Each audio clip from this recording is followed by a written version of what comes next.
إله إلا هو الرحمن الرحيم الملك القدوس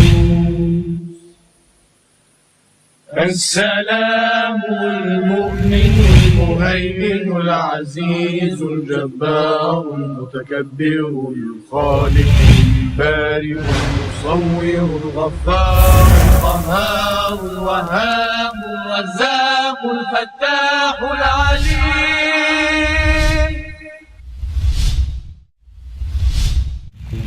بسم الله الرحمن الرحيم.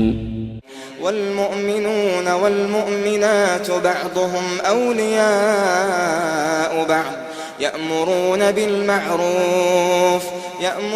بالمعروف وينهون عن المنكر ويقيمون الصلاة ويؤتون الزكاة ويطيعون الله ورسوله أولئك سيرحمهم الله إن الله عزيز حكيم. اللہ تعالیٰ کو انہی ناموں سے یاد کیا جائے جو نام اللہ تعالیٰ نے ہمیں بتلائے ہیں. اپنی طرف سے ہم اللہ تعالیٰ کو انعام نہ رکھیں. اللہ تعالیٰ کے ناموں کے مشابہ کسی اور کے نام نہ رکھیں. مثال کے طور پر کسی کو ہم گنج بخش داتا گنج بخش نہ کہیں. کیوں؟ اس لیے کہ داتا گنج بخش کون ہے؟ داتا وہاب کون ہے؟ اللہ تعالیٰ. کفار نے ساتھیوں یہی کیا تھا. عزیز سے عزا نام رکھ لیا تھا, منان سے منات نام رکھ لیا تھا, اللہ سے لات نام بنا لیا تھا. تو اللہ تعالیٰ کے ناموں جیسے کسی اور کے نام ہم نہ رکھیں. القوي المتين الولي الحميد المحصي المبدئ المعيد المحيي المميت الحي القيوم الواجد الماجد الواحد الأحد الصمد القادر المقتدر المقدم المؤخر الأول الآخر الظاهر الباطن الوالي المتعال التواب المنتقم الغفور مالك الملك ذو الجلال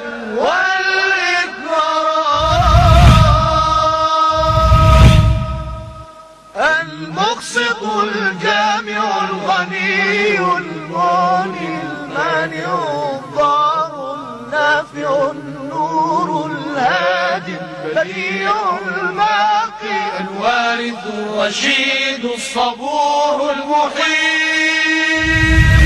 أعوذ بالله من الشيطان الرجيم. بسم الله الرحمن الرحيم. والله الذي لا إله إلا هو عالم الغيب والشهادة هو الرحمن الرحيم. والله الذي لا إله إلا هو الملك القدوس السلام المؤمن المهيمن العزيز الجبار المتكبر سبحان الله عما يشركون.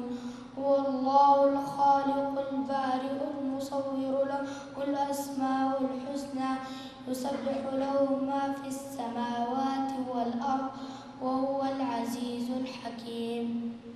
بسم الله الرحمن الرحيم. الحمد لله رب العالمين الرحمن الرحيم مالك يوم الدين. ونشهد أن لا إله إلا الله ونشهد أن سيدنا ومولانا محمدًا عبده ورسوله أرسله إلى الناس كافة بشيرا ونذيرا. أما بعد فإن خير الحديث كتاب الله وخير الهدي هدي محمد صلى الله عليه وسلم وشر الأمور محدثاتها وكل محدثة بدعة وكل بدعة ضلالة وكل ضلالة في النار. أعوذ بالله السميع العليم من الشيطان الرجيم. بسم اللہ الرحمن الرحیم وللہ الاسماء الحسنى فادعوه بها وذروا الذین یلحدون فی اسمائه سیجزون ما كانوا يعملون وقال النبی صلی اللہ علیہ وسلم ان للہ 99 اسما 100 الا واحدہ من احصاها وفی رواية لا يحفظها احد الا دخل الجنة وهو وتر يحب الوتر سبحانك لا علم لنا الا ما علمتنا انك انت العليم الحكيم رب اشرح لي صدري ويسر لي امري واحلل عقدة من لساني يفقهوا قولي واحلل عقدة من لساني يفقهوا قولي. عزیز ساتھیوں، دینی بھائیوں، علماء کرام، السلام علیکم ورحمۃ اللہ وبرکاتہ. بھائیوں، اہل سنت و جماعت کا یہ عقیدہ ہے کہ اللہ تبارک و تعالیٰ کے بہت سارے پیارے پیارے نام ہیں، اس کی ڈھیر ساری عمدہ عمدہ صفتیں ہیں. ہم ان تمام ناموں اور صفتوں پر ایمان لاتے ہیں، اس کا اقرار کرتے ہیں، اس کے معنی کو ہم سمجھتے بھی ہیں. البتہ نہ ہم ان صفتوں میں سے کسی کی کوئی کیفیت بیان کرتے ہیں، نہ ان صفتوں کو کہ ہم تعویل کرتے ہیں، اور نہ ہی اللہ تعالیٰ کے ان ناموں اور صفتوں میں سے کسی بھی نام کا ہم انکار کرتے ہیں. یہ خلاصہ ہے اہل سنت والجماعت، اہل سنت و جماعت کے عقیدے کا جو اللہ تبارک و تعالیٰ کے ناموں اور صفتوں سے متعلق ہے.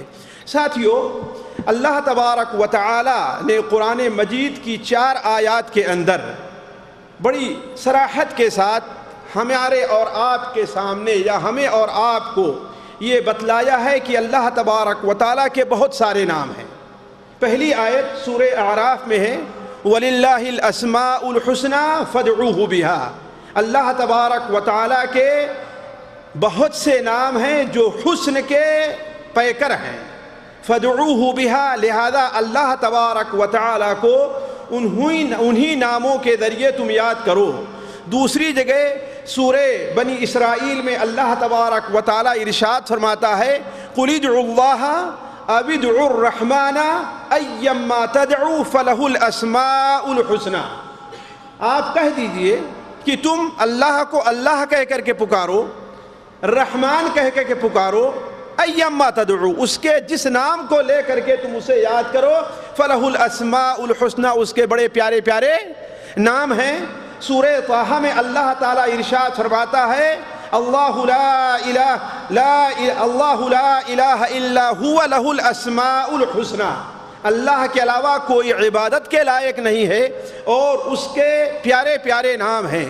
اسی طریقے سے سورہ الحشر کی آیت جو ابھی بچے نے تلاوت کی، اس کے اندر بھی اللہ تبارک و تعالیٰ نے اپنے متعدد ناموں کے بیان کے بعد، تقریباً 16 ناموں کے بیان کے بعد یہ فرمایا کہ فَلَهُ الْأَسْمَاءُ الْحُسْنَى، اس کے پیارے پیارے نام ہیں. ساتھیوں، سب سے اہم بات یہ ہے کہ میں اس موضوع کو آپ کے سامنے کیوں چھیڑ رہا ہوں، یہ موضوع آپ کے سامنے کیوں رکھا جا رہا ہے. اور جیسا کہ بھی شیخ نے کہا، یہ بڑا ہی علمی موضوع ہے، لیکن ظاہر بات ہے اس مجلس میں حاضر ہونے والے جو ہمارے بھائی ہیں وہ اس میں کوئی شک نہیں کہ مسلمان ہیں، اللہ کو مانتے ہیں، اللہ کے رسول کو مانتے ہیں. انشاءاللہ سارے لوگ دل اور ایمان سے اللہ تبارک و تعالیٰ کے تمام ناموں اور صفتوں کو مانتے ہیں، لیکن وہ علمی چیزیں جو ہیں ان کے ذکر کا یہاں پر کوئی فائدہ نہیں. لیکن میں اللہ تعالیٰ کے ناموں اور صفتوں سے متعلق کچھ ایسی باتیں آج آپ کے سامنے رکھنا چاہتا ہوں جو ہم میں سے ہر شخص کی ضرورت ہے، وہ عالم کی بھی ہے اور جاہل کی بھی ہے، وہ زیادہ پڑھے لکھے شخص کی بھی ہے اور جو ان پڑھ ہے اس کی بھی ضرورت ہے کہ اللہ تبارک و تعالیٰ کے ناموں سے متعلق اس کا اپنا رویہ یہ ہونا چاہیے، یا اللہ تعالیٰ کے ناموں پر اور صفتوں پر ایمان کا تقاضا یہ ہے کہ ہم ان چیزوں کو اپنے ذہن میں رکھیں. اس لیے ساتھیوں، اس بات کو ہم نے اس لیے چھیڑا ہے کہ اللہ تبارک و تعالی پر ایمان لانا بندے کا پہلا واجب ہے. سب سے پہلی چیز جو بندے پر واجب ہوتی ہے وہ اللہ تعالیٰ پر ایمان لے آئے. لیکن اللہ تبارک و تعالیٰ پر ایمان اس وقت تک مکمل نہیں ہوگا جب تک کہ بندہ اللہ تبارک و تعالیٰ کے ناموں اور صفتوں پر بھی ایمان نہ لے آئے. اس لیے کہ ساتھیوں اللہ تبارک و تعالیٰ کے ناموں پر ایمان لانے کے اندر چند چیزیں داخل ہیں. پہلی چیز تو یہ ہے کہ اللہ تعالیٰ کے وجود پر ایمان لے آیا جائے. دوسری چیز یہ ہے کہ اللہ تعالیٰ کی ربوبیت پر ایمان لے آیا جائے. تیسری چیز یہ ہے کہ اللہ تعالیٰ کی الوہیت پر ایمان لے آیا جائے. اور چوتھی چیز یہ ہے کہ اللہ تعالیٰ کے اسماء اور صفات پر ایمان لے آیا جائے. اللہ تعالیٰ پر ایمان سے متعلق جب تک ان چار چیزوں پر ہمارا ایمان نہیں ہوگا ہم مومن نہیں ہوں گے, ہمارا ایمان اللہ تعالیٰ کے نزدیک مقبول نہیں ہوگا. پھر سن لیجئے, اللہ تعالیٰ کے وجود پر ایمان, اللہ تعالیٰ کے رب ہونے پر ایمان, اللہ تعالیٰ کے معبود برحق ہونے پر ایمان, اور اللہ تبارک و تعالیٰ کے ناموں اور اللہ تعالیٰ کی صفتوں پر ایمان. لہذا اللہ تبارک و تعالیٰ کے ناموں اور صفتوں کا جاننا بھی ضروری ہے. ہم میں سے ہر شخص کا فرض ہے کہ اللہ تعالیٰ کے ناموں اور صفتوں سے متعلق ایک مجمل ایسی معلومات رکھے جس سے اس کا ایمان مکمل ہو. دوسری چیز ساتھیوں, جن اور انس کی پیدائش اللہ تبارک و تعالیٰ کی عبادت کے لیے, اللہ تعالیٰ کی عبادت کے لیے ہے.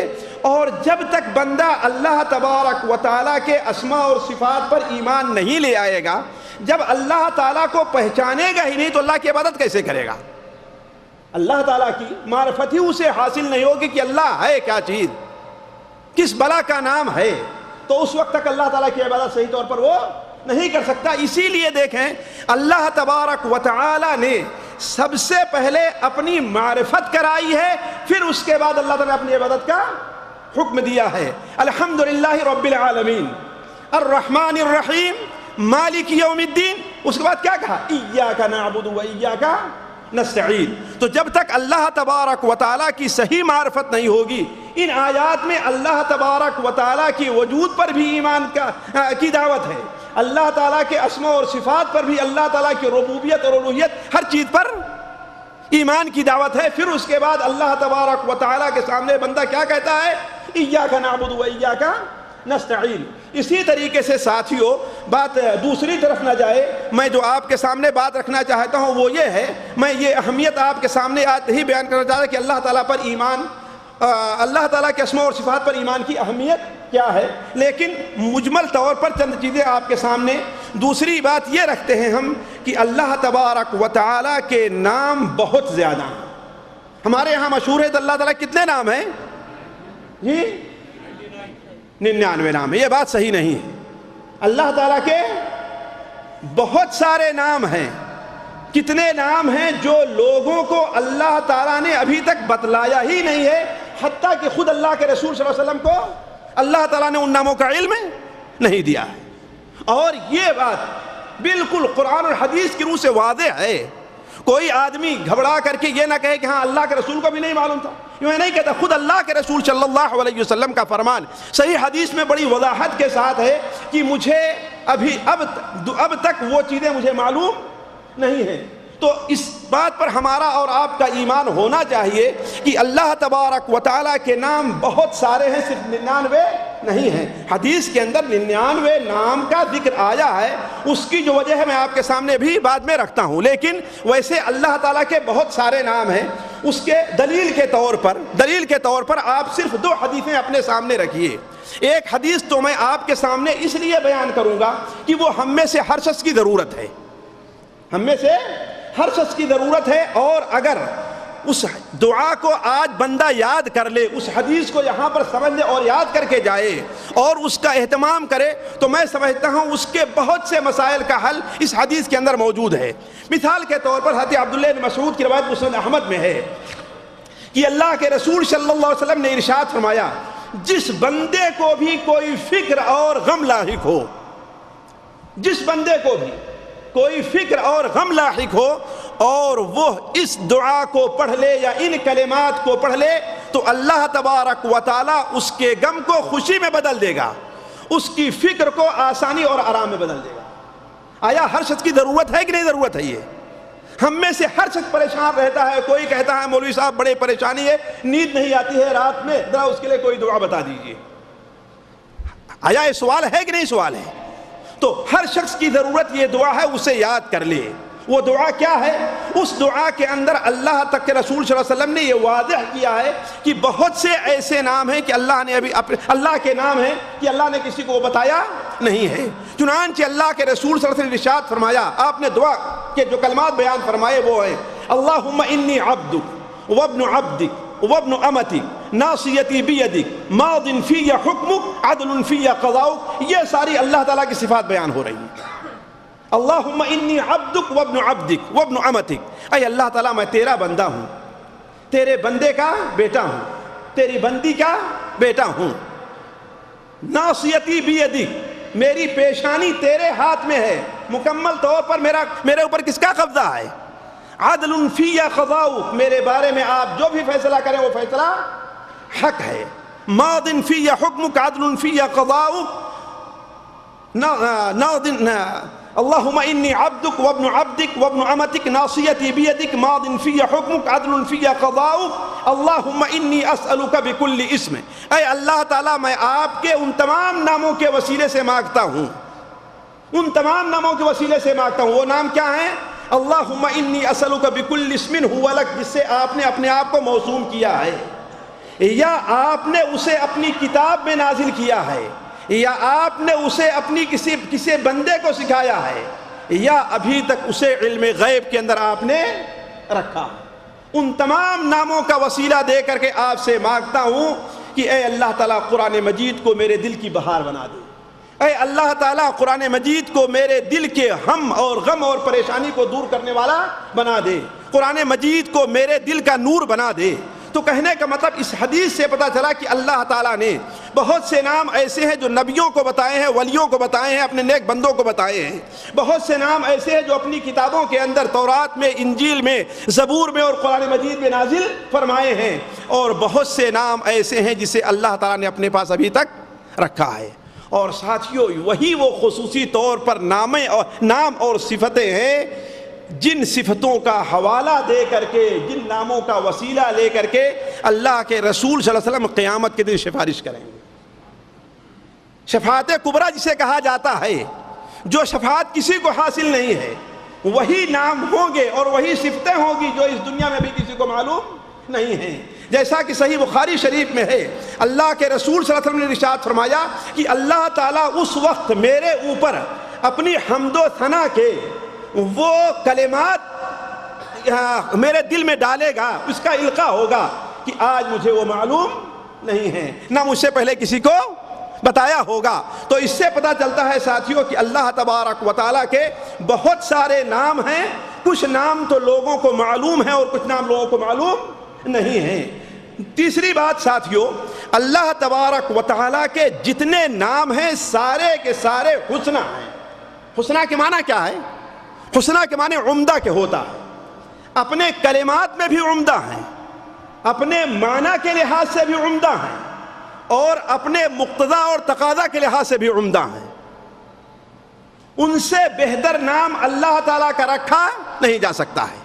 جو نام اللہ تعالیٰ نے اپنے رکھا ہے اس سے بہتر نام اللہ تعالیٰ کا رکھا نہیں جا سکتا۔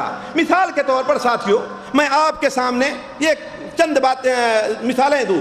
ایک مثال لیجئے کہ اللہ تعالیٰ کے ایک نام علیم ہے، اللہ تعالیٰ کے ایک نام علیم ہے۔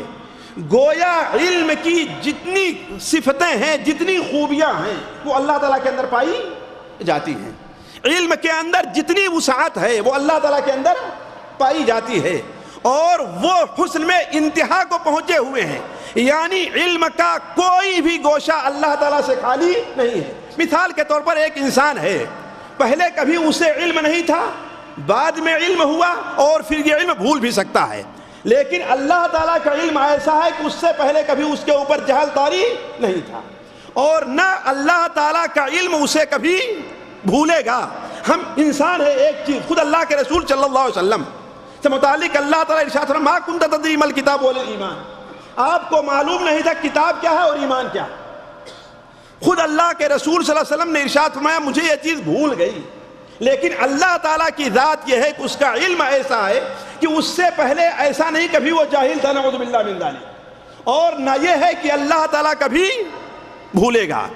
دوسری چیز، اللہ تعالیٰ کو ہر چیز کی کلیات کا بھی علم ہے اور جزیات کا بھی علم ہے۔ مثال کے طور پر اللہ تعالیٰ کا علم جزیات کا یہ ہے کہ اللہ تعالیٰ کو یہاں تک معلوم ہے کہ سمندر کے اندر کتنے پانی ہے اور پانی کے کتنے قطرات ہیں، اللہ تعالیٰ کو یہ معلوم ہے۔ صحرا کے اندر کتنی ریت ہے اور ریت کے کتنے ذرات ہیں، یہ کس کو معلوم ہے اور کسی کو معلوم نہیں ہے۔ الغیب لا یعلمها الا هو، اس کے ہاتھ میں غیب کی کنجیاں ہیں، اس کے پاس، اس کے علاوہ کوئی نہیں جانتا۔ وَيَعْلَمُ مَا فِي الْبَرِّ وَالْبَحْرِ، خشکی میں کیا ہے وہ بھی جانتا ہے، اور تری میں کیا ہے۔ دنیا کی کوئی ذات ایسی نہیں ہے، دنیا کا کوئی کمپیوٹر ایسا نہیں ہے کہ سمندر کے اندر جتنی مچھلیاں ہیں اس کو وہ جانتا ہو، لیکن ہمارا رب یہ ہے کہ سمندر کے اندر چھوٹی چھوٹی جتنی مچھلیاں ہیں، بڑی بڑی جتنی مچھلیاں ہیں، ہر مچھلیوں کی تعداد اللہ کو معلوم ہے، ہر مچھلیوں کا رنگ اللہ تعالیٰ کو معلوم ہے، ہر مچھلی کب پیدا ہوئی ہے اور کب مرے گی یہ اللہ تعالیٰ کو معلوم ہے، یہ کسی کو معلوم نہیں۔ وَيَعْلَمُ مَا فِي الْبَرِّ وَالْبَحْرِ، اور اللہ تعالیٰ یہ بھی جانتا ہے کہ کیا چیز خشکی میں ہے اور کیا۔ وَمَا يَسْقُطُ مِن وَرَقَةٍ إِلَّا يَعْلَمُهَا، اور اگر کوئی پتا بھی گرتا ہے صحرا جنگل کے اندر تو اللہ تعالیٰ کو اس کا بھی علم ہے۔ خلاصہ یہ کہ اللہ تبارک و تعالیٰ کے نام کیا ہیں، عمدہ ہیں۔ کس لحاظ سے عمدہ ہیں ساتھیوں؟ تینوں لحاظ سے، الفاظ کے لحاظ سے بھی عمدہ ہیں، معنی کے لحاظ سے بھی عمدہ ہیں، اور ان کا جو تقاضا ہے اس کے لحاظ سے بھی عمدہ ہیں، اور اس لحاظ سے بھی عمدہ ہیں کہ بندہ اگر ان ناموں کا وسیلہ لے کر کے اللہ تعالیٰ سے مانگتا ہے تو اللہ تعالیٰ اس کی دعا کو قبول بھی کرتا ہے۔ علماء نے لکھا ہے کہ عمدہ ہونے میں یہ بھی داخل ہے کہ اگر ان ناموں کا وسیلہ لے کر کے بندہ اللہ تعالیٰ سے مانگے تو اللہ تعالیٰ اس کی دعا کو قبول کرتا ہے۔ تبھی تو اللہ تعالیٰ نے فرمایا کہ وَلِلَّهِ الْأَسْمَاءُ الْحُسْنَى فَادْعُوهُ بِهَا، اللہ کے پیارے پیارے نام ہیں، ان ناموں کا وسیلہ لے کر کے تم اللہ تعالیٰ کو سے مانگو، اللہ تعالیٰ تمہیں دے گا۔ چوتھی بات ساتھیوں یہ ہے کہ اللہ تعالیٰ کے بعض ناموں کو بعض ناموں پر فضیلت حاصل ہے۔ اللہ تعالیٰ کے نام بہت زیادہ ہیں، لیکن بعض ناموں کو بعض ناموں پر اللہ تعالیٰ نے اپنی حکمت سے ہمارے اوپر مہربانی کرتے ہوئے بعض ناموں کو بعض پر فضیلت دی ہے۔ انہی بعض ناموں میں سے جن کو بعض پر فضیلت ہے، انہی میں سے 99 نام ہیں جن کو دوسرے ناموں پر فضیلت حاصل ہے، جس کے بارے میں صحیح بخاری شریف کی وہ حدیث ہے کہ اللہ کے رسول صلی اللہ علیہ وسلم نے ارشاد فرمایا کہ اللہ تعالیٰ کے ایک کم 100 نام ہیں، جو شخص ان ناموں کو یاد کر لے گا، جو شخص ان ناموں کو سمجھ لے گا، جو شخص ان ناموں کے تقاضے کو پورا کرے گا، وہ کہاں جائے گا؟ جنت میں جائے گا۔ اس لیے کہ ساتھیوں جانتے ہیں کہ ہم لوگ کیا ہیں، محدود وقت ہے ہمارے پاس، محدود علم ہے، اللہ تبارک و تعالیٰ کے تمام اسماء و صفات کا ہم احاطہ نہیں کر سکتے، نہ ہم ان کا ورد کر سکتے ہیں، نہ ہم ان کو جان سکتے ہیں۔ اس لیے اللہ تعالیٰ نے اپنے ہزارہ لاکھہ ناموں میں جس طریقے سے اللہ تعالیٰ لا انتہا ہے، اللہ تعالیٰ کے نام بھی لا انتہا ہیں، ان میں سے 100 ناموں کو اللہ تعالیٰ نے ہمارے اور آپ کے لیے خاص کر دیا ہے کہ اگر ان ناموں کو سمجھ کر کے ان ناموں کے ذریعے اللہ تعالیٰ کو یاد کریں، اللہ کی عبادت کریں تو ہم جنت میں جائیں گے۔ انہی ناموں میں سے جن ناموں کو فضیلت حاصل ہے، انہی ناموں میں سے ایک نام اللہ تعالیٰ کا اللہ بھی ہے، بلکہ لفظ اللہ کو اللہ تعالیٰ کا اسم ذات ہونے کی حیثیت حاصل ہے۔ یہ نہیں کہتے کہ رحمان کے 99 نام ہیں، کیا کہتے ہیں؟ اللہ کے 99 نام ہیں۔ اسی لیے قرآن مجید میں اللہ تعالیٰ کا سب سے زیادہ جو نام مذکور ہے وہ نام اللہ ہے۔ تقریباً 2000 سے زائد بار قرآن مجید میں یہ اللہ تعالیٰ کا نام آیا ہوا، بلکہ قرآن مجید کی ایک سورت ہے کہ اس کی ہر آیت کے اندر اللہ تعالیٰ نے اللہ کا لفظ اللہ کا ذکر کیا۔ قرآن مجید کی ایک سورت ہے، کوئی بتا سکتا ہے کون سی وہ سورت ہے؟ ہاں سورہ اخلاص میں، یہ سورہ اخلاص میں قل هو اللہ اللہ الصمد لم یلد ولم یولد کہاں ہے اس میں آیت میں؟ سورۃ الحدید میں ہر آیت کے اندر ہے. لہو ملک السماوات والارض نہیں ہے، سورہ مجادلہ ہے. وہ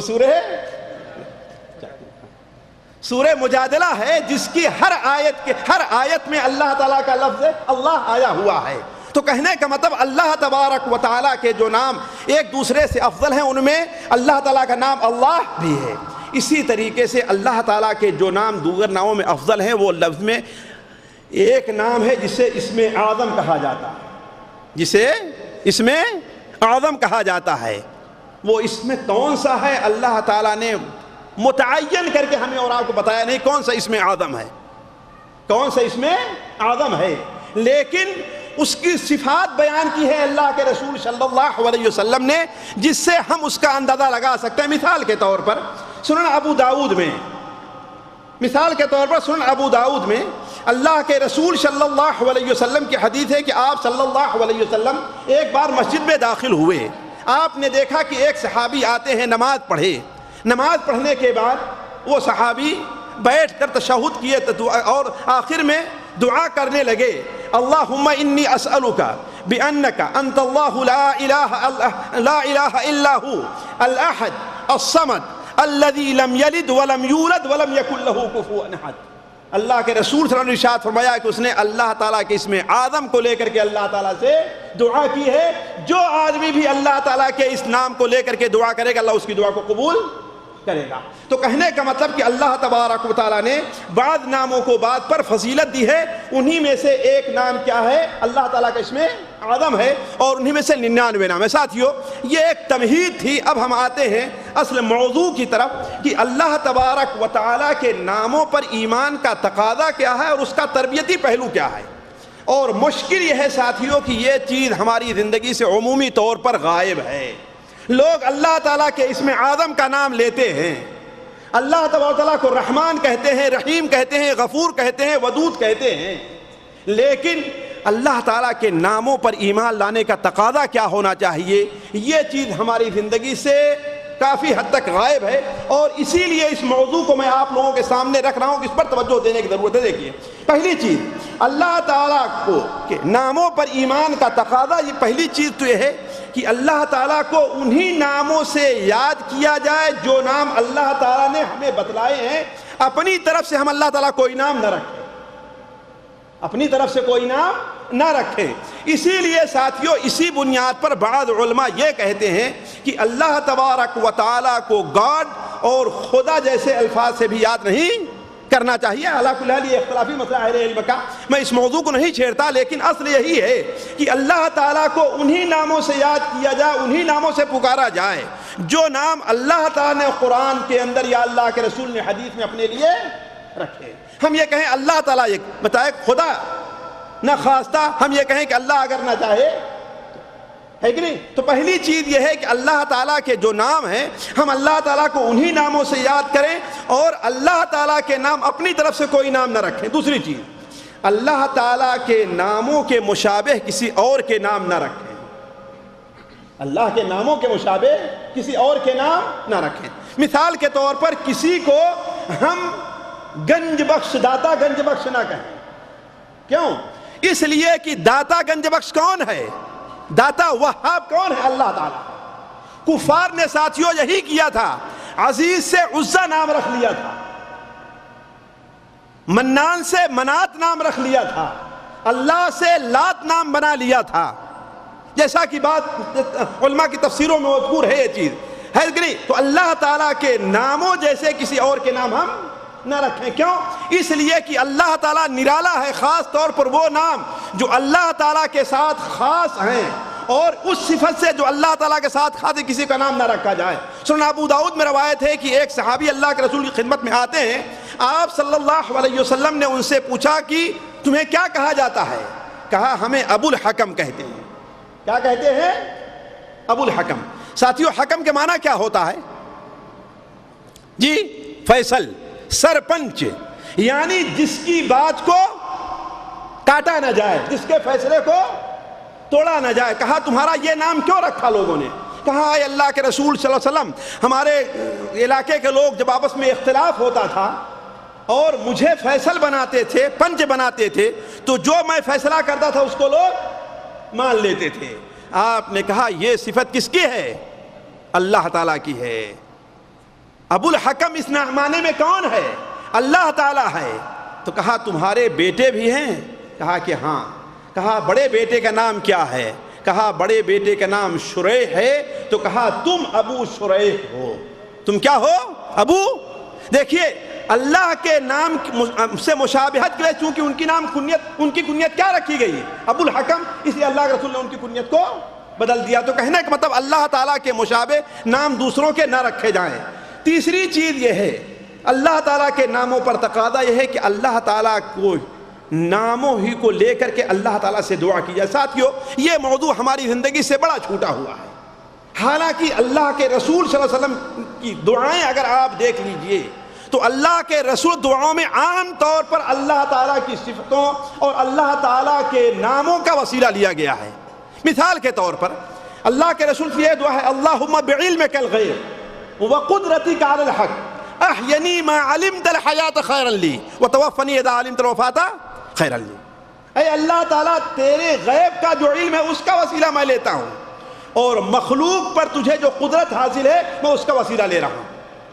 اسی لیے آپ صلی اللہ علیہ وسلم نے ارشاد فرمایا الذو بیا ذل جلال والاکرام، یا ذل جلال والاکرام سے چمٹ جاؤ، یعنی اس نام سے کو لے کر کے اللہ تعالیٰ سے دعا تم مانگو۔ تو عرض کرنے کا مقصد ہے کہ اللہ کے رسول صلی اللہ علیہ وسلم نے ہمیں اور آپ کو اللہ تعالیٰ کے ایمان پر، اللہ تعالیٰ کے ناموں اور صفتوں پر ایمان کا جو تقاضا بتلایا ہے ان میں سے ایک ہے کہ اللہ تعالیٰ کے ناموں اور صفتوں سے اس کو یاد کیا جائے۔ ایک اور چیز ساتھیوں جو عام طور پر لوگوں سے جسے غافل رہا کرتے ہیں،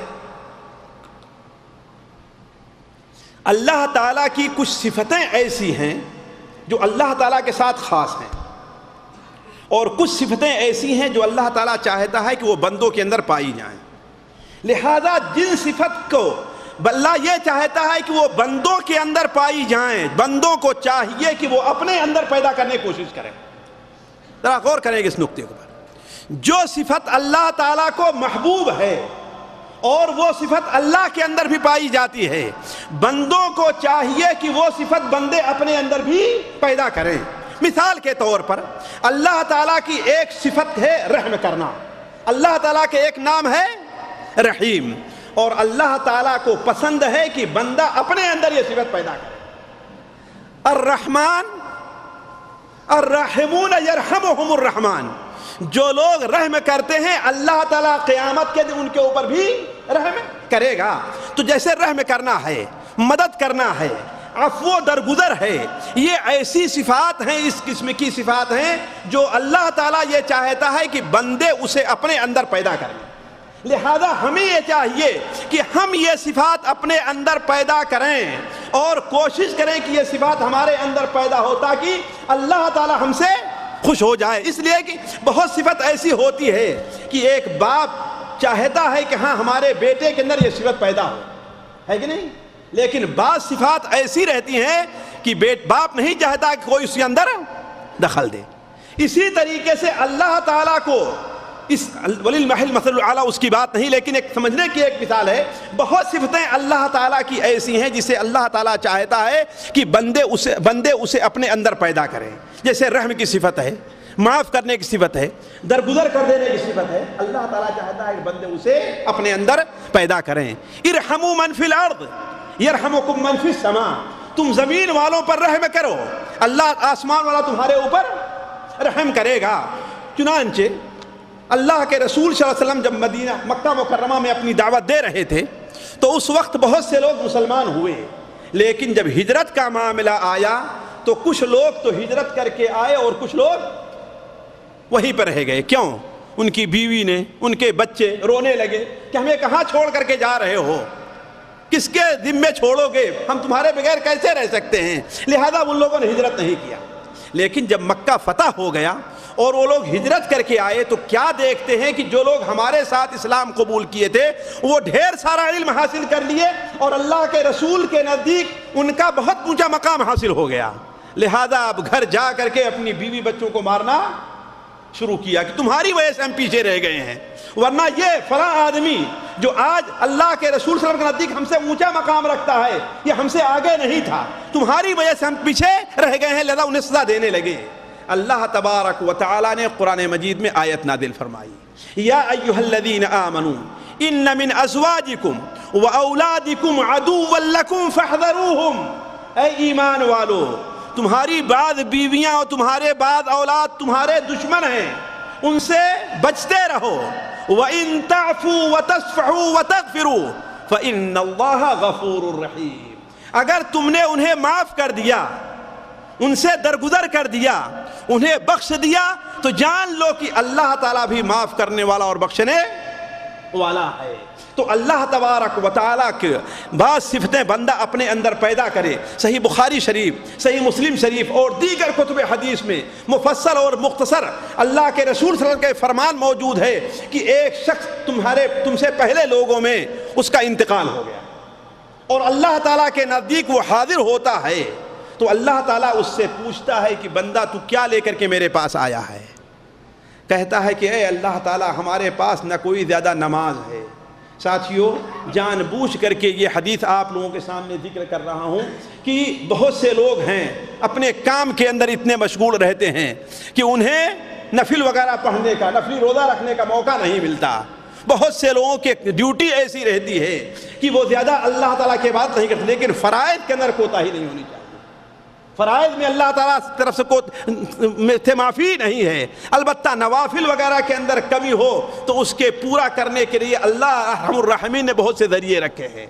تو کہتا اے اللہ تبارک تعالیٰ میرے پاس کوئی ڈھیر ساری نماز اور بہت زیادہ روزہ تو نہیں ہے، البتہ ایک بات ہے کہ آپ نے مجھے مال دیا تھا، میں لوگوں کو قرض بھی دیتا تھا اور ادھار بھی دیتا تھا، لوگ آتے تھے لے کر کے جایا کرتے تھے، تو جب میں اپنے منشی کو تقاضا کرنے کے لیے بھیجتا تھا تو میں کہتا تھا کہ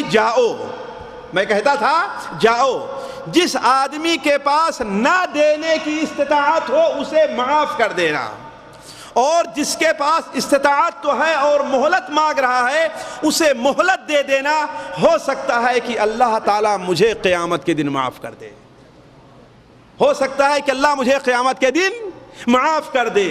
تو اللہ تعالیٰ فرماتا ہے کہ اے بندے میں اس بات کا زیادہ حقدار ہوں کہ تو نے میرے بندوں پر نرمی کی، تو نے میرے بندوں سے درگزر کیا، تو آج میں تیرے اوپر نرمی کر رہا ہوں، تیری طرف درگزر کر رہا ہوں۔ تو اللہ تعالیٰ پر ایمان لانے کا ایک تقاضا یہ بھی ہے ساتھیوں کہ وہ صفات جو اللہ تعالیٰ کو محبوب ہے کہ بندہ اپنے اندر پیدا کرے، اسے ہم اپنے اندر پیدا کرنے کی کوشش کریں۔ معاف کر دینا ہے، درگزر کر دینا ہے، لوگوں پر نرمی کرنا ہے، لوگوں کے ساتھ سختی نہیں کرنا ہے۔ ذرا سوچیں اللہ تعالیٰ بندوں پر کتنی نرمی کرتا ہے کہ ایک بندہ اللہ کی زمین پہ رہتا ہے، اللہ کے آسمان تلے رہتا ہے، اللہ کا دیا پانی پیتا ہے، اللہ کی دی ہوئی روزی کھاتا ہے، اللہ کے حکمت، اللہ کی قدرت سے وہ سانس لیتا ہے، اس کے باوجود ایک وقت کی بھی نماز نہیں پڑھتا، لیکن اللہ تعالیٰ اپنی زمین پر اسے چلنے کتنی نرمی کیا اللہ تعالیٰ۔ تو آپ زیادہ حقدار ہیں کہ شریعت کے حدود میں رہ کر کے لوگوں کے ساتھ نرمی کریں۔ ذرا غور کریں حضرت ابوبکر صدیق رضی اللہ عنہ کے واقعے پر، اس کا واقعہ جو ہے حضرت مصطح ابن اثاثہ کا۔ آیا وہ مہاجر تھے، فقیر تھے، جب ہجرت کر کے آئے تو حضرت ابوبکر صدیق رضی اللہ عنہ ان کا پورا خرچ اٹھایا کرتے تھے، اس لیے کہ حضرت ابوبکر کے خالہ کے لڑکے تھے وہ، ان کا اور اپنی خالہ کا پورا خرچ حضرت ابوبکر صدیق اٹھایا کرتے تھے۔ لیکن ہوا کیا، منافقین نے حضرت عائشہ رضی اللہ تعالی عنہا پر، جو حضرت ابوبکر کی ظاہر بات پیاری بیٹی ہیں، نبی کریم صلی اللہ علیہ وسلم کی زوجہ محترمہ ہیں، تہمت لگا دیا۔ حاشا للہ، کس چیز کی تہمت؟ زنا کی، نعوذ باللہ من ذالک۔ اور کچھ سیدھے سادھے مسلمان بھی اس میں آ گئے۔ مثال کے طور پر حضرت حسان بن ثابت، حضرت حمنہ بنت جہش اور حضرت ثمامہ، حضرت مصطح ابن اثاثہ، حضرت مصطح بن اثاثہ جو حضرت ابوبکر کے خاندان بلکہ خالہ زاد۔ جب اللہ تبارک و تعالی نے آسمان سے حضرت عائشہ رضی اللہ عنہ براءت نازل فرمائی تو حضرت ابوبکر نے کہا کہ اللہ کی قسم آج سے مصطح کو ایک پیسہ بھی نہیں دوں گا، ان کا جو خرچ دیتا تھا ان کو جو خرچ کا وہ بند کر دوں گا میں. آیا حق بجانب تھے کہ حق بجانب نہیں تھے؟ حق بجانب تھے نا. بیٹی پر جھوٹی تہمت لگایا ہے تو وہ حق بجانب تھے کہ یہ پورا خرچہ بند کر دیں. آج ساتھیوں ہم میں سے کسی بھائی سے ذرا سے اختلاف ہوتا ہے, اسے سمجھائیے تو کہے گا مولوی صاحب سب کچھ آپ کی بات ماننے کے لیے تیار ہیں, لیکن اب میں اس سے بات کرنے بعد اس کے کہ ہمیں ایسا کہا ہے اب میں اس سے بات کرنے کے لیے تیار نہیں ہوں. ہوتا ہی نہیں ہوتا. اور معاملہ کیا رہتا ہے ساتھیوں؟ صرف 1 ریال 2 ریال کا معاملہ رہتا ہے کہ دونوں آدمی ایک ساتھ کھانا کھاتے تھے, ہڈیا تھی, آپس میں حساب ہونے لگا تو ایک صاحب نے ایک بیپسی پی لی تھی 1 ریال 1.5 ریال کی. حساب ہونے لگا تو کہتے ہیں بھائی یہ بیپسی تم نے اپنے لیے پی تھی, اس کو ہمارے کھانے کے حساب میں تم کیوں رکھ رہے ہو؟ یہیں سے اختلاف شروع ہو جاتا ہے. ہوتا ہی نہیں ہوتا. بسا اوقات انا للہ 1 ریال کا دودھ ہوا کرتا ہے, 1 ریال کا دودھ ہوتا ہے جو حساب کے اندر لکھا ہوا ہے, لیکن کہتے ہیں نہیں یہ تمہارا خاص مہمان آیا تھا, تم نے اس کے لیے تم دودھ لائے تھے, لہذا اس کا حساب کے اندر شمار نہیں ہوگا. یہیں سے ساتھیوں بات بگڑ جاتی ہے اور 2 آدمی الگ الگ ہو جاتے ہیں. لیکن اللہ تعالیٰ کو یہ چیز پسند نہیں ہے. حضرت ابوبکر صدیق رضی اللہ تعالیٰ عنہ کی بیٹی پر زنا کی تہمت لگتی ہے اور قسم کھا لیتے ہیں کہ آج کے بعد سے 1 پیسہ بھی حضرت مصطفیٰ کے اوپر نہیں خرچ کر رہا ہے. لیکن اللہ تعالیٰ کو یہ بات پسند نہیں ہے. اللہ تعالیٰ نے کیا کہا, کیا فرمایا؟ وَلَا يَعْتَلِ أُولُو الْفَضْلِ مِنْكُمْ وَالسَّعَةِ أَنْ يُؤْتُوا أُولِي الْقُرْبَى وَالْمَسَاكِينَ وَالْمُهَاجِرِينَ فِي سَبِيلِ اللَّهِ وَلْيَعْفُوا وَلْيَصْفَحُوا أَلَا تُحِبُّونَ أَنْ يَغْفِرَ اللَّهُ لَكُمْ وَلْيَعْفُوا وَلْيَصْفَحُوا أَلَا تُحِبُّونَ أَنْ يَغْفِرَ اللَّهُ لَكُمْ.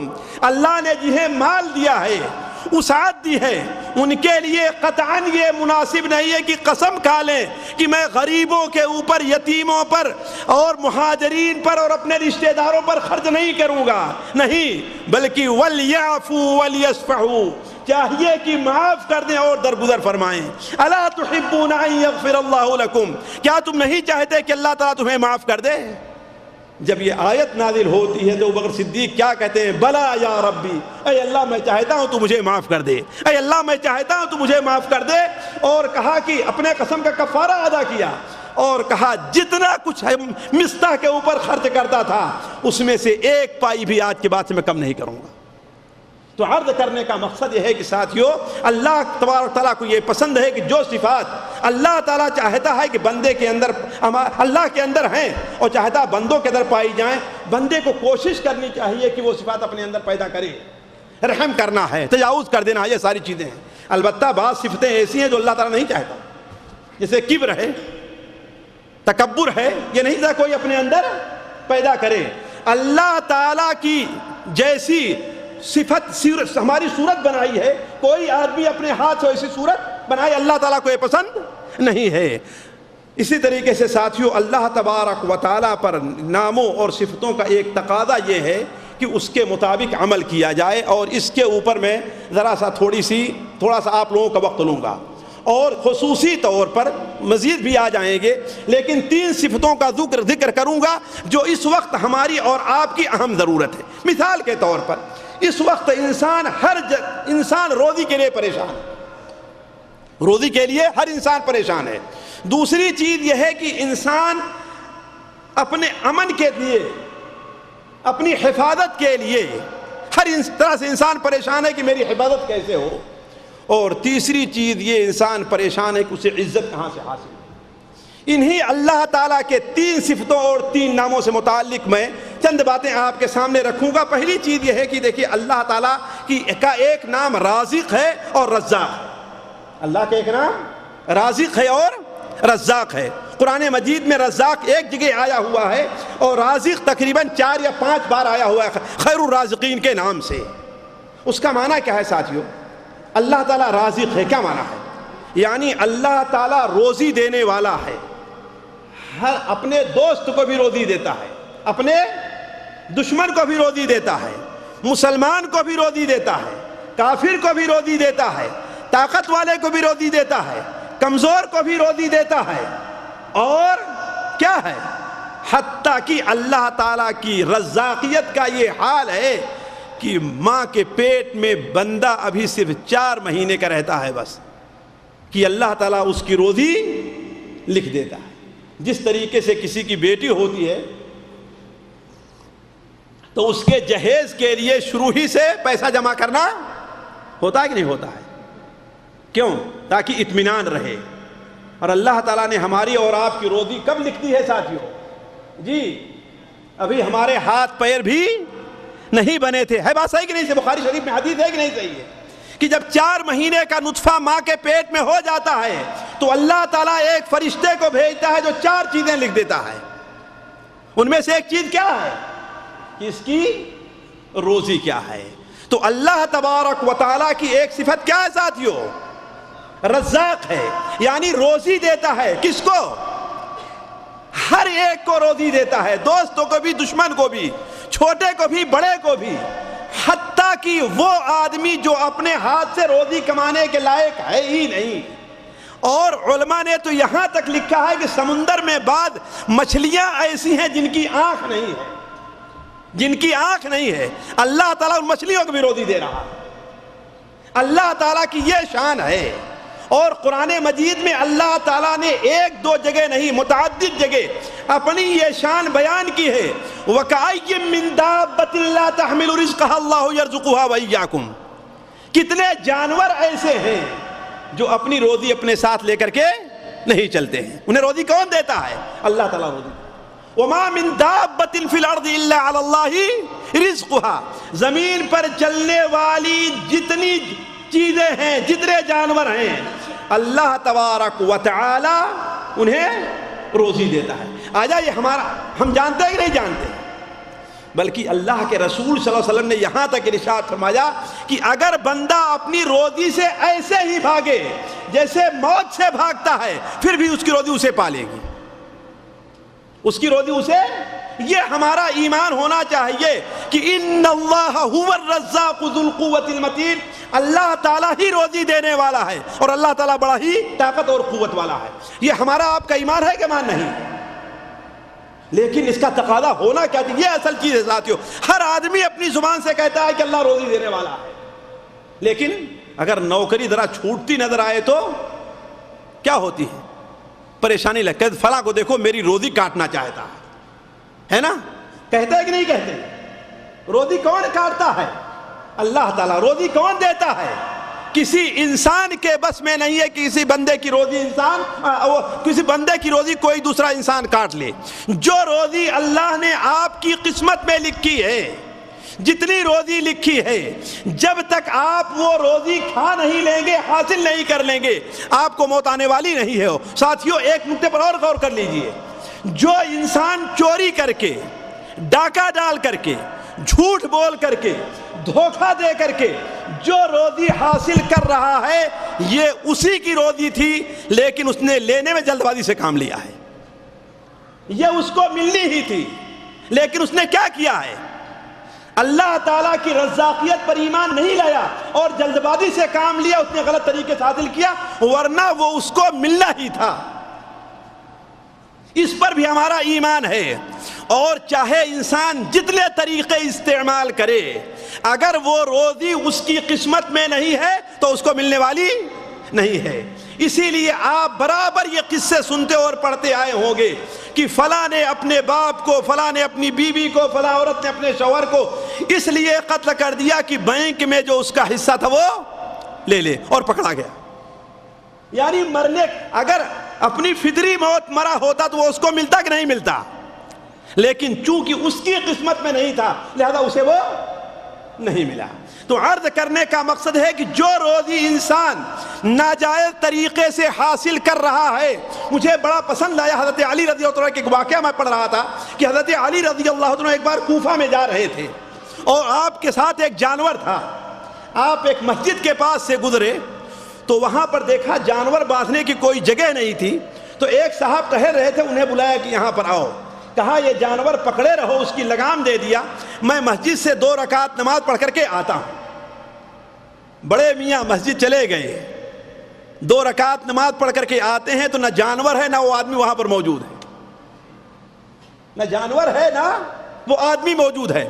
دائیں دیکھا بائیں دیکھا, کیا دیکھتے ہیں کہ گدھا دور ٹہل رہا ہے. اس کے پاس جا کر کے دیکھتے ہیں تو اس کی لگام موجود نہیں ہے۔ اب کیا کریں؟ بغیر لگام کے کیسے اسے لے کر کے آئیں؟ کسی طریقے سے کپڑے یا کسی طریقے اسے باندھ کر کے لے کر کے آئے اور ایک دکان پر گئے۔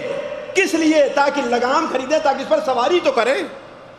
دکان پر جاتے ہیں تو کیا دیکھتے ہیں کہ وہ لگام وہاں پر لٹک رہی ہے، خود انہی کی لگام وہاں پر لٹک رہی ہے۔ پوچھا یہ کس نے بیچا ہے؟ لا کے تمہیں دیا ہے؟ کہا ابھی ایک آدمی آیا تھا اور 1 درہم میں بیچ کر کے چلا گیا ہے۔ کہا افسوس ہے اس شخص کے اوپر، ہم نے خود سوچا تھا کہ 1 درہم اس کو میں دے دوں گا، لیکن وہ حاصل کرنے کے لیے جلد بازی سے کام لیا ہے۔ ذرا دیکھا آپ نے ساتھیوں، اگر آپ اپنی زندگی میں غور کریں تو ایسے ہزاروں واقعات آپ کو ملیں گے کہ انسان کو وہ چیز ملنی ہی تھی، لیکن اللہ تعالیٰ بسا اوقات آزمانا چاہتا ہے۔ اس کی مثال ایسی ہے کہ باپ بسا اوقات کوئی چیز لے کر کے آتا ہے اپنے بچے کے لیے، لیکن بچے کو آزمانے کے لیے چھپا کر کے رکھے رہتا ہے۔ بچہ ڈھونڈتا ہے کہاں پر ہے، اس جیب میں ہے، اس جیب میں ہے، حالانکہ لایا کس کے لیے ہے؟ اسی کے لیے لائے ہیں نا، لیکن چھپایا کیوں ہے؟ اس کو آزمانے کے لیے۔ ایسے ہی اللہ تعالیٰ بسا اوقات رزق میں دیری کر کے ساتھیوں ہمیں اور آپ کو آزماتا ہے، لیکن انسان ایسا بدبخت ہے کہ وہ صبر نہیں کرتا۔ غلط طریقہ، جھوٹ بولنے کا، ڈاکہ ڈالنے کا، چوری کرنے کا، دھوکہ دینے کا طریقہ اختیار کرتا ہے اور اس طرح روزی لیتا ہے، حالانکہ جو کچھ چوری کر کے لے رہا ہے اس کو ملنا ہی تھا، لیکن اس نے جلد بازی کی ہے۔ یہ ہمارا ایمان ہونا چاہیے اللہ کی رزاقیت پر۔ تو عرض کرنے کا مقصد ہے ساتھیوں، اللہ تعالیٰ کی ایک صفت کیا ہے؟ روزی دینا ہے۔ جب اس نے ہمیں پیدا کیا ہے تو روزی دے گا بھی۔ ایک بزرگ کے بارے میں پڑھ رہا تھا، بزرگ کہتے ہیں کہ اے انسان تو کتنا بدبخت ہے، جو ذات تیری روزی کا انتظام اس وقت کیا کہ تیرے ہاتھ پیر میں کوئی طاقت نہیں تھی۔ انسان ابھی ماں کے پیٹ سے باہر نہیں آتا کہ اللہ تعالیٰ اس کے آنے سے پہلے اس کی روزی ماں کی چھاتیوں میں بھیج دیتا۔ تو جو ذات تمہیں اس وقت روزی دی ہے، تو کسی لائق نہیں تھا، تو جب تو دوڑنے دھوپنے کے لائق ہوگا تو اسے روزی کیوں نہیں دے گا؟ تو صبر کر۔ لیکن ساتھیوں سوال یہ ہے کہ اس چیز پر ایمان لانے کا تقاضا کیا ہونا چاہیے؟ یہ چیز ساتھیوں ہے، اس پر غور کرنا چاہیے۔ پہلی چیز یہ ہے کہ اللہ تعالیٰ سے محبت کرنی چاہیے۔ کیوں؟ جس اللہ، بھلا بتائیے وہ بیٹی یا وہ بیٹا اپنے باپ سے محبت کرے گا کہ نہیں کرے گا کہ جو اس کے لیے بینک میں اس کے نام سے پیسہ جمع کر کے جا رہا ہے؟ کرے گا نا؟ تو اللہ تعالیٰ نے ہمارے رزق کا اتنا انتظام کیا تھا، مجھ سے محبت کیوں نہ کریں؟ یہ پہلی چیز ہے۔ دوسری چیز یہ ہے کہ اللہ تعالیٰ پر توکل ہونا چاہیے۔ جب ہمارا ایمان ہو کہ روزی دینے والا کون ہے، اس کے علاوہ کوئی روزی دینے والا نہیں، وہ اگر چھین لے تو کوئی دینے والا نہیں ہے، اور اگر دے دے تو کوئی چھیننے والا نہیں ہے، لہذا اسی پر توکل کرنا چاہیے۔ روزی حاصل کرنے کے ناجائز طریقے استعمال نہیں کرنا چاہیے۔ اگر ناجائز طریقہ ہم نے استعمال کیا تو اس کا مطلب کیا ہے؟ کہ اللہ کی رضاقیت پر ہمارا ایمان نہیں ہے۔ تیسری چیز یہ ہے ساتھیوں کہ اللہ کی عبادت کرنی چاہیے۔ جب اللہ تعالیٰ نے ہمیں روزی دی ہے، اللہ نے ہمیں روزی دی ہے تو اس کا شکریہ بدا لانا چاہیے۔ شکریہ کیا ہے؟ اللہ تعالیٰ کی عبادت ہے۔ اللہ تعالیٰ ارشاد فرماتا ہے اللہ الذی خلقکم ثم رزقکم ثم یمیتکم ثم یحییکم هل من شرکائکم من یفعل من ذلکم من شیء سبحانہ وتعالی عما یشرکون۔ اللہ ہی نے تمہیں پیدا کیا، وہی تمہیں روزی دیتا ہے، وہی تمہیں مارے گا، وہی تمہیں دوبارہ زندہ کرے گا۔ کیا تمہارے ان باطل معبودوں میں سے کوئی یہ کرنے والا ہے؟ کوئی نہیں۔ تو پھر اللہ کو چھوڑ کر ان کی عبادت کیوں کر، اللہ کی بات کیوں نہیں کرتے؟ تو کہنے کا مطلب یہ ہونا چاہیے کہ اللہ تعالیٰ کی عبادت ہم کریں۔ اسی طریقے سے اللہ تبارک و تعالیٰ کی حکمت پر ہم ایمان بھی لیں کہ اللہ تعالیٰ اپنی حکمت سے کسی کو زیادہ روزی دیتا ہے، کسی کو کم روزی دیتا ہے، کسی کی روزی میں وسعت دیتا ہے، کسی کی روزی میں تنگی دیتا ہے۔ کیوں؟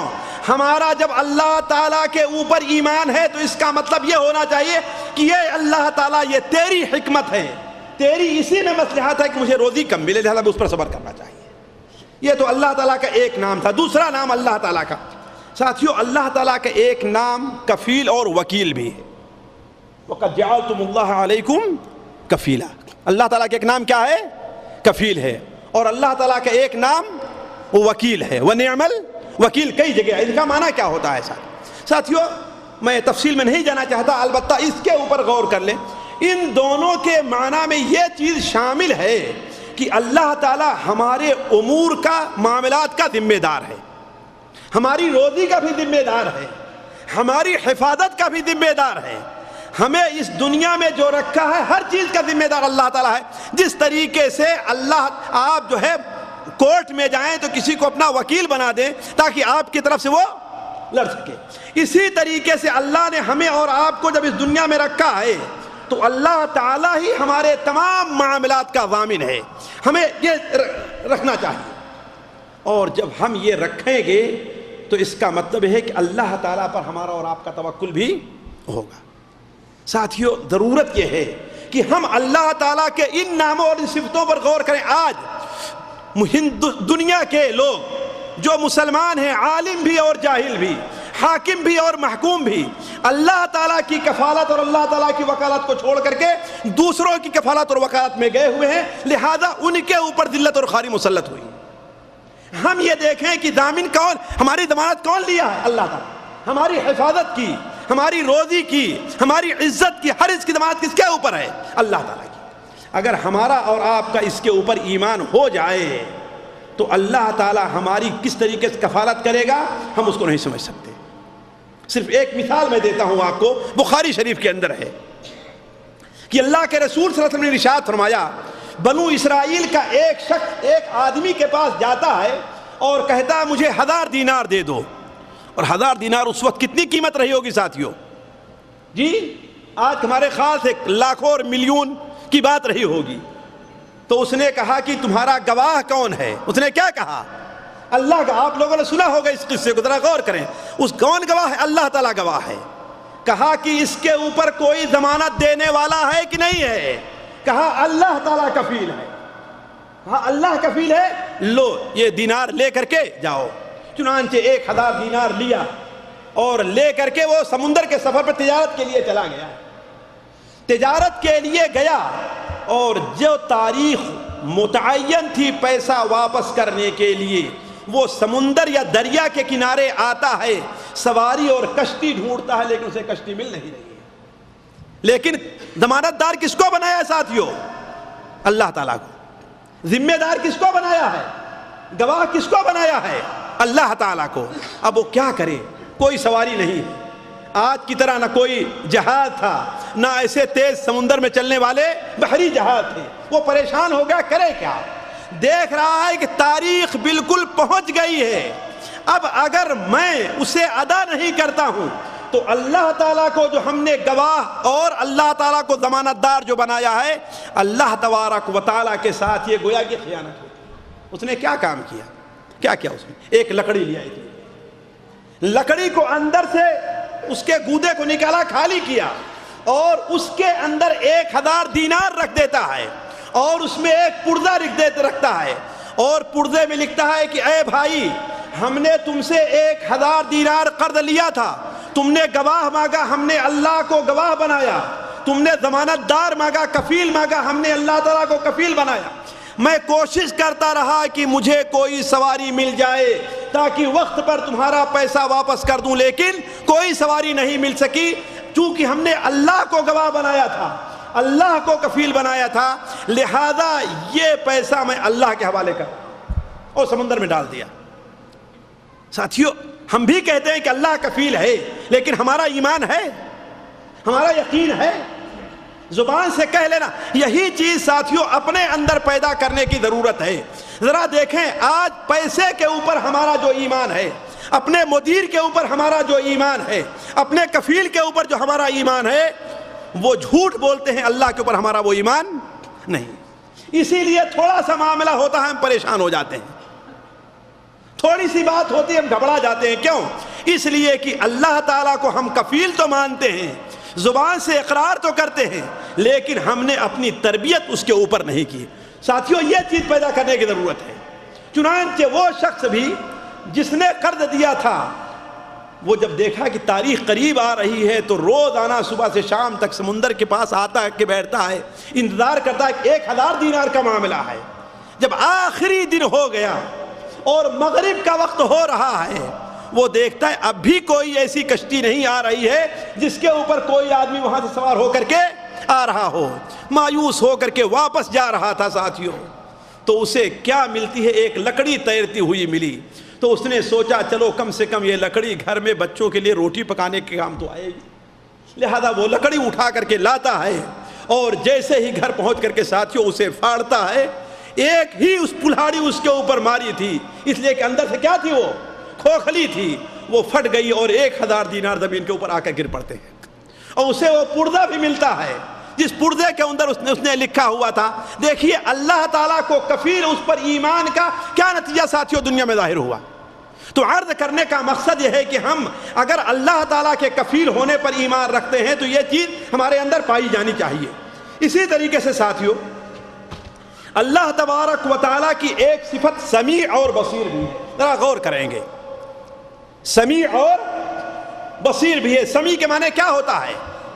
سننے والے، یعنی اللہ تعالیٰ کی صفت یہ ہے کہ ہر چیز کو سنتا ہے، ظاہر آہستہ بات کو بھی سنتا ہے اور زوردار باتوں کو بھی سنتا ہے، ہر زبان کو سنتا اور سمجھتا ہے۔ اور اللہ تعالیٰ کے اندر ساتھیوں سننے کی ایک ایسی خاصیت ہے کہ کسی اور کے اندر نہیں پائی جاتی ہے۔ سننے کی ایک خاص کسی اور کے اندر نہیں پائی جاتی ہے۔ وہ کیا خاصیت ہے؟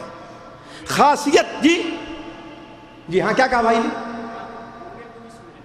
جی تو جان لیتا ہے دل کی بات کو نہیں۔ ساتھیوں یہ ہے کہ ہمارے سامنے 2 آدمی بات کرتے رہیں تو ہم دونوں کی بات کو ساتھ میں یا تینوں کی بات کو سن بھی لیں لیکن اس کو سمجھ، لیکن اللہ تعالیٰ کی صفت یہ ہے کہ ساری دنیا کے لوگ ایک میدان میں کھڑے ہو کر کے ہر آدمی اپنی اپنی ضرورت کے مطابق اپنی زبان میں آہستہ سے یا زور سے اگر اللہ تعالیٰ کو پکارتا ہے تو اللہ تبارک و تعالیٰ ان کی باتوں کو سنتا اور سمجھتا ہے۔ ہے بات صحیح کہ نہیں صحیح ہے؟ یہ صفت کسی کے اندر نہیں پائی جا رہی ہے۔ تبھی تو وہ حدیث جو صحیح مسلم شریف کی ہے اور 40 نوویہ کے اندر بھی ہے، اللہ تعالیٰ کیا ارشاد فرماتا ہے کہ اے آدم کی اولاد، اگر تم میں سے سارے کے سارے لوگ ایک میدان میں جمع ہو کر کے اپنی اپنی خواہشات ہمارے سامنے رکھے، یعنی سارے کے سارے ایک میدان میں جمع ہیں اور ایک وقت میں اللہ تعالیٰ کو پکار رہے ہیں اور اللہ تعالیٰ ہر ایک کی بات کو سن رہا ہے اور سمجھ رہا ہے، یہ صفت کسی کے اندر پائی جاتی ہے؟ کسی کے اندر پائی نہیں جاتی ہے۔ یہ ایسی صفت ہے۔ اسی طریقے سے اللہ تبارک و تعالی کی ایک صفت بصیر بھی ہے، یعنی دیکھنا بھی ہے۔ وہ تاریکی میں بھی دیکھتا ہے، دن کے اجالے میں بھی دیکھتا ہے۔ اللہ تبارک و تعالی باریک سے باریک چیز کو بھی دیکھ رہا ہے اور بڑی سے بڑی چیز کو بھی دیکھ رہا ہے۔ اور اللہ تعالی کی ایک صفت یہ بھی ہے کہ دنیا کے ہر گوشے کی تمام چیزوں کو ایک ساتھ دیکھ رہا ہے، کوئی دوسرا نہیں۔ اس پر ہمارا آپ کا ایمان ہونا چاہیے کہ نہیں ایمان ہونا چاہیے؟ حضرت عائشہ رضی اللہ تعالیٰ اللہ تعالیٰ کی یہی سننے والی صفت کو بیان کرتی ہیں کہ وہ عورت جس کو اللہ تعالیٰ نے مجادلہ کہا ہے، جس کے نام پر سورہ مجادلہ رکھی گئی ہے، وہ آتی ہے، میں کمرے میں ایک کنارے بیٹھی ہوئی تھی، اپنی زبان میں کچھ بولتے اور بڑبڑاتے آ رہی ہے، میں اپنے کمرے میں بیٹھی ہوئی تھی، میں تو اس کی بات نہیں سن سکی، لیکن اللہ تعالیٰ نے عرش کے اوپر 7ویں آسمان پر اس کی بات کو سن لیا ہے۔ سبحان من وسع سمعہ، پاک ہے وہ ذات جس کے سننے نے، جس کے کان، جس کا سننا اس قدر وسیع ہے کہ اس عورت کی بات کو تو سن لے رہا ہے لیکن میں اس کی بات کو سن نہیں پا رہی۔ یہ اللہ تعالیٰ کی صفت ہونی چاہیے، وہ ہے ساتھیوں، ہے کہ نہیں؟ واللہ یسمع تحاورکما، ان اللہ سمیع بصیر، اللہ تعالیٰ سننے والا اور دیکھنے والا ہے کہ نہیں؟ لیکن ساتھیوں ایک سوال یہ ہے کہ اس کا تقاضا کیا ہونا چاہیے؟ کیا ہونا چاہیے؟ اللہ تعالیٰ سن رہا ہے اور دیکھ رہا ہے تو اسے اپنے اندر پیدا کرنے کی کوشش کیجئے۔ اگر آپ کا سیٹ، آپ کام کر رہے ہیں، اگر دیکھ رہا ہو آپ تو کیا کریں گے؟ آپ کام میں کوئی کوتاہی ہوگی؟ جی کوئی کوتاہی نہیں۔ اگر یہیں پر وزیر اعظم آپ کے پاس بیٹھا ہو یا کچھ نہیں، وزیر اعظم کا CID آپ کے پاس بیٹھا ہو تو آپ وزیر اعظم کے خلاف کوئی بات کہیں گے؟ جی لیکن اللہ تعالیٰ کے خلاف ذرا سوچنے کی بات ہے ساتھیوں۔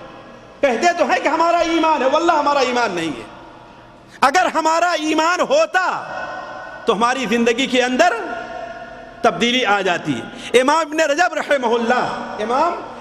رحمہ اللہ اپنی کتاب معنی کلمۃ الاخلاص کے اندر لکھتے ہیں کہ ایک بار ایک عورت جنگل میں بکریاں چرایا کرتی تھی، اور ظاہر بات دور لے کر کے جاتے تھے تو وہیں پر وہ بکریوں کے ساتھ لیٹ جایا کرتی تھی۔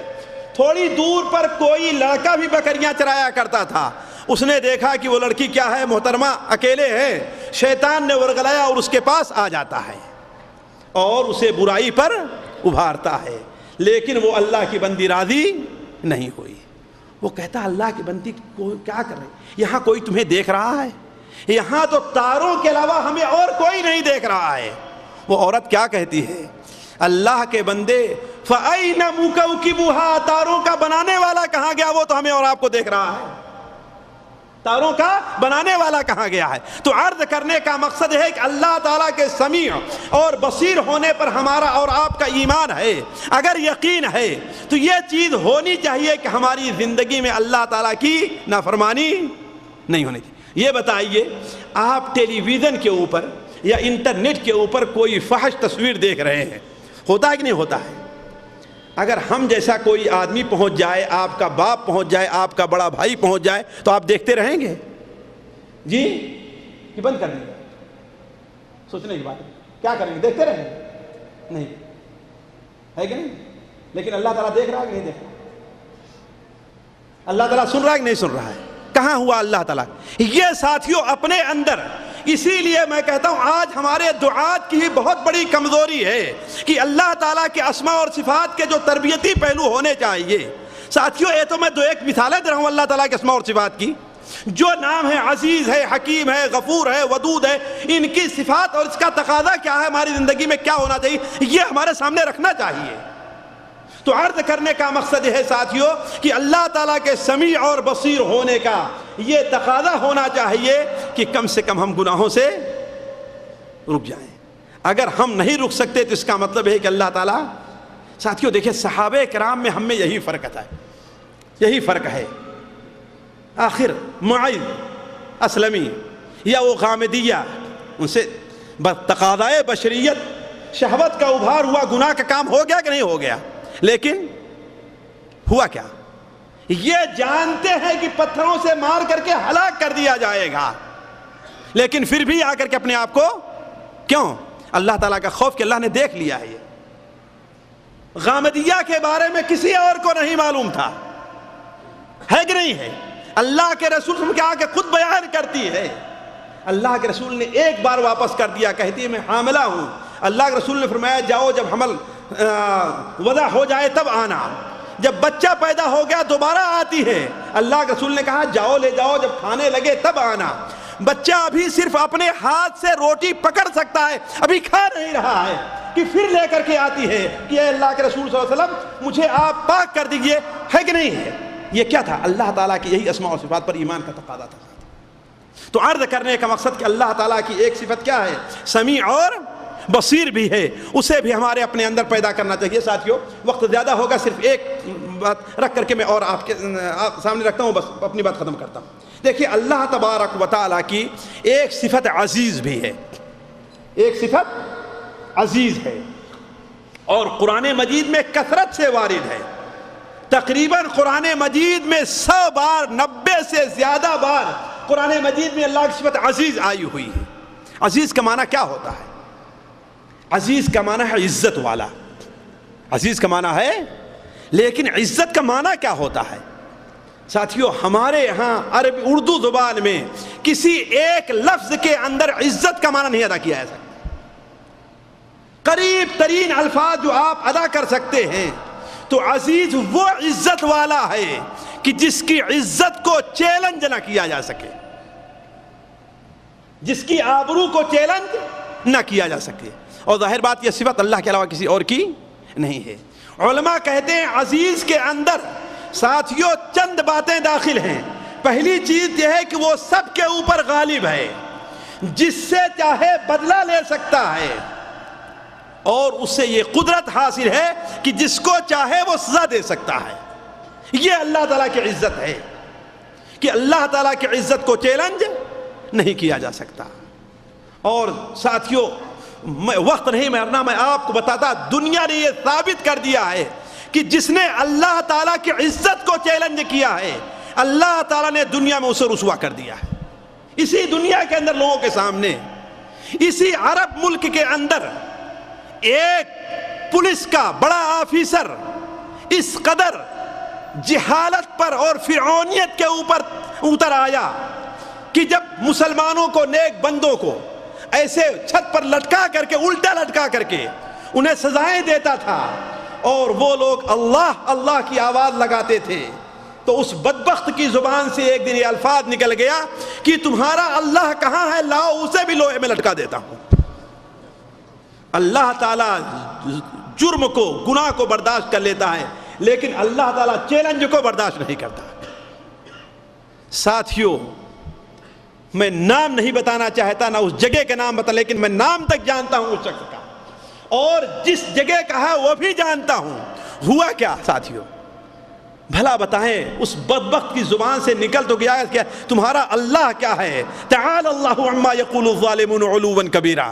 اللہ تعالیٰ اس سے بہت عظیم ہے کہ ظالم اس کے بارے میں کچھ کہہ سکے. ابھی وہاں سے نکلتا ہے، رات بھر سزائیں دیتا رہا، صبح کو اپنی گاڑی سے نکلتا ہے گھر جانے کے لیے. ساتھیوں ابھی چند میل گیا ہوا تھا، زیادہ دور نہیں، چند میل گیا ہوا تھا. آگے سے لوہا لادی ہوئی ایک ٹرک جا رہی تھی. آگے سے آپ جانتے ہیں چھڑ جو ہوتا ہے نا، سریا جو ہوتی ہے نا، وہ آگے ٹرک پر آگے نکلی ہوئی رہتی ہے، وہ جا رہی تھی. اس کی گاڑی جا کر کے اسی ٹرک سے پیچھے سے ٹکراتی ہے، شیشے کو پھاڑتا ہوا لوہا آتا ہے اس کے یہاں پر لگتا ہے، یہاں پر لوہا لگتا ہے اور پیچھے سے نکل جاتا ہے. جو کہہ رہا تھا کہاں ہے اللہ، اللہ اسے لوہے پر لٹکاتا ہوں، اللہ تعالیٰ نے اسے چند گھنٹے بھی نہیں گزرے کہ لوہے کے اوپر لٹکا دیا. تو کون لٹکائے گا؟ یہ ہے عزیز کہ جس کی عزت کو چیلنج نہ کیا جا سکے، وہ جس سے چاہے بدلہ لے لے اور جس کو چاہے سزا دے دے، دنیا کی کوئی طاقت اس کو روک نہ سکے. یہ عزیز ہے. اسی لیے اللہ تبارک و تعالی عزیز ساتھیوں اس معنی میں بھی ہے کہ وہ جو چاہتا ہے حکم کرتا ہے، جو چاہتا ہے فیصلہ کرتا ہے، اس کے فیصلے کو کوئی آدمی چیلنج. اسی لیے میں ساتھیوں ابھی راستے میں آ رہا تھا تو میں سوچ رہا تھا کہ آیا قرآن مجید میں عزیز کے ساتھ زیادہ تر حکیم کا لفظ آیا ہوا ہے، عزیز الحکیم، وکان اللہ عزیزا حکیما، یہ دونوں لفظ آئے ہوئے ایک ساتھ میں زیادہ تر ہے. وجہ کیا ہے اس کی؟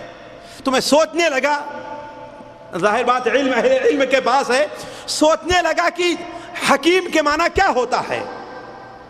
حکیم کے معنی ہے جو کام حکمت سے کرے اس کے اندر کوئی خلل نہ پایا جائے، اور عزیز کا معنی ہے جو آدمی غالب اور طاقت والا ہو.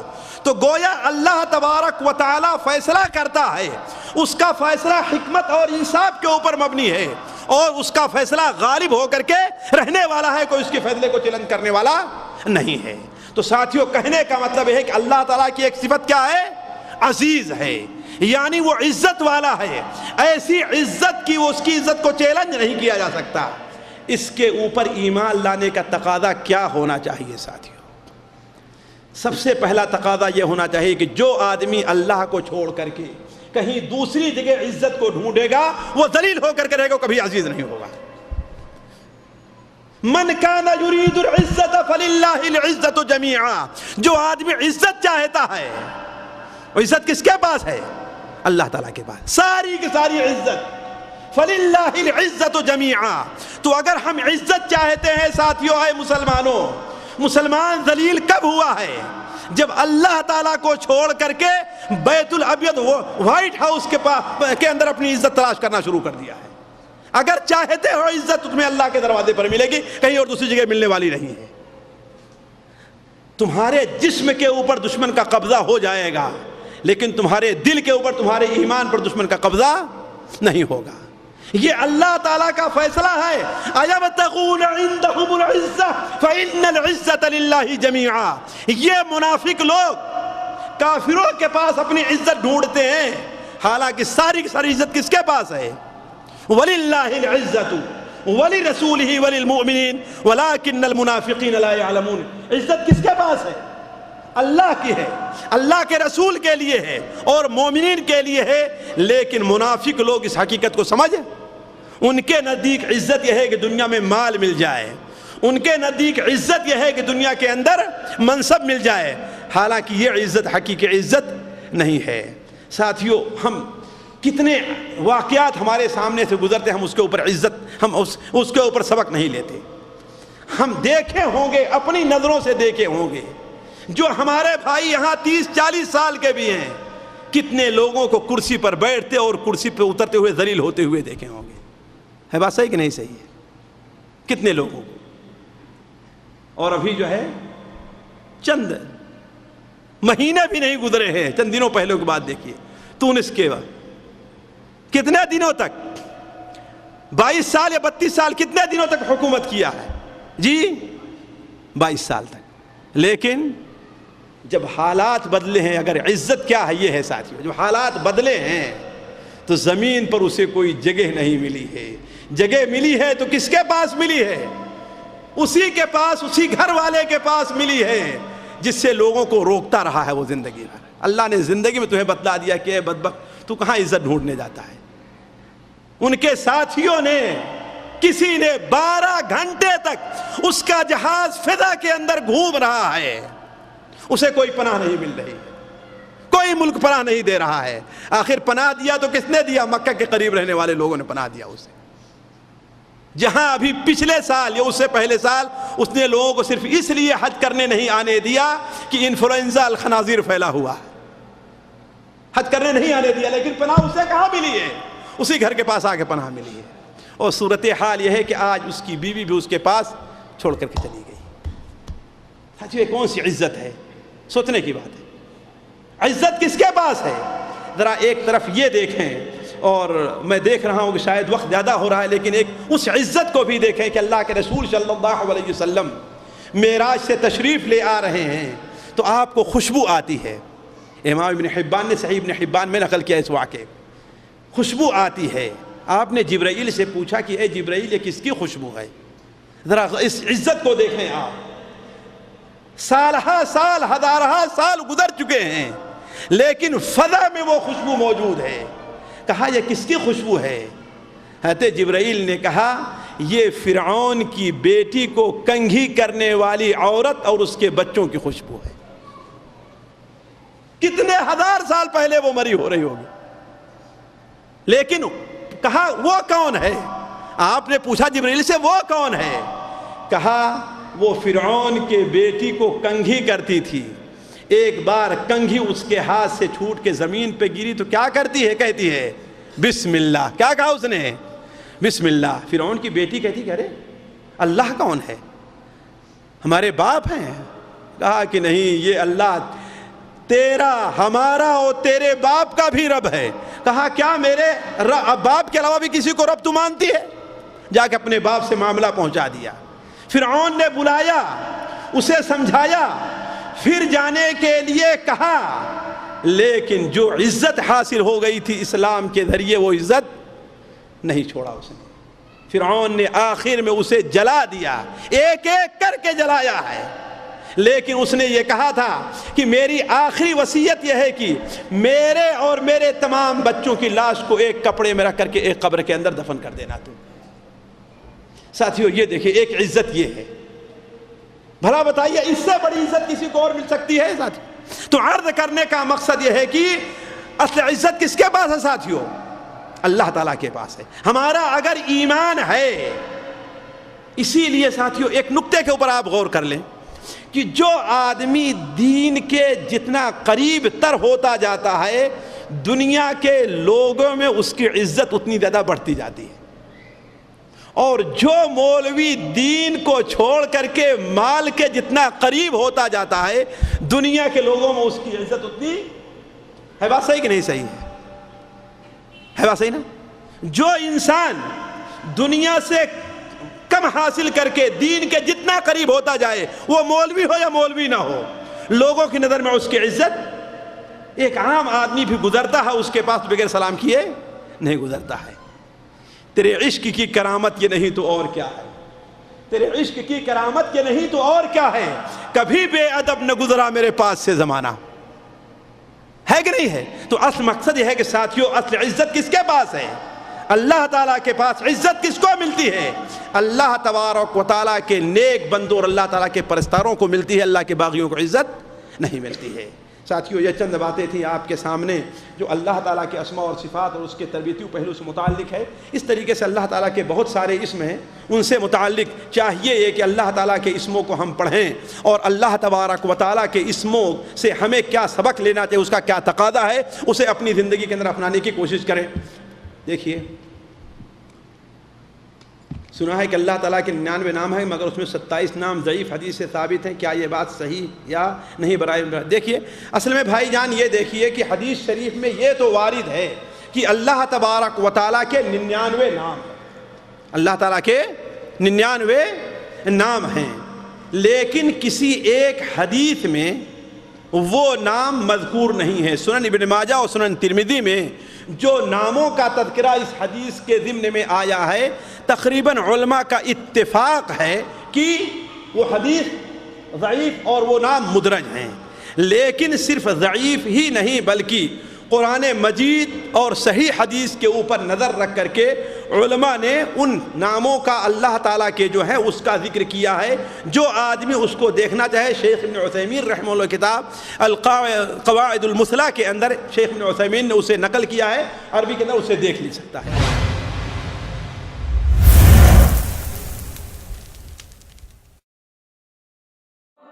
اللہ اکبر اللہ